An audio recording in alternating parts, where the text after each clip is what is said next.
going on, guys? It's Nick from Rob Consultants. So, I want to, sit here and answer a question.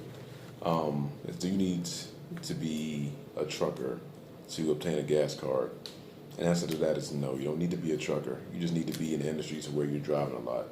So let's say, for example, in my case, you have a commercial cleaning business to where you're on the road, daily. You're driving, a lot of in-town miles, to where you need to fill up, constantly. Let's say, for example, you're a realtor. You're showing a lot of houses. You're gonna meet with clients and stuff like that. To where you're driving, you might have to go out of town. You have to go to the outskirts of a particular city that you're in. Anything to where you have to drive an extended period of time, and it's like a daily thing. You can go ahead and get a gas card. You know what I mean? Most of the time, they might ask you how many vehicles you have. How often will you be using the gas card? How much do you spend a week on gas? Who's your preferred, gas station that you like to go to? That's just some of the things that they'll ask you. Pilot Flying Day doesn't do a credit pull. They're a great gas card. The only thing I don't like is it's a net 7, but it's a gas card nonetheless.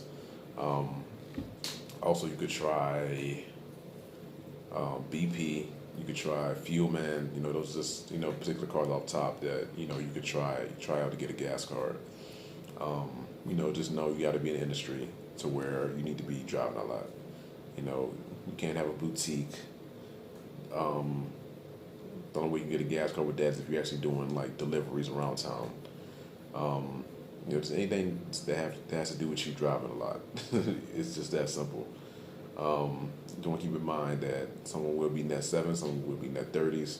You may have to put a deposit down, for $500, something like that, for particular fuel cards. But nonetheless, it's a fuel card. You can obtain one. It's not that hard.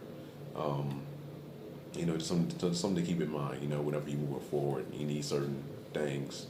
In terms of like gas, some give 20%, not 20% off, like 20 cents back on every gallon. That's just something to keep in mind to put more money back in your pocket. So, anyway, guys, please like, share, subscribe. I'll keep dropping these videos as soon as I find stuff for our research. But other than that, guys, have a good one.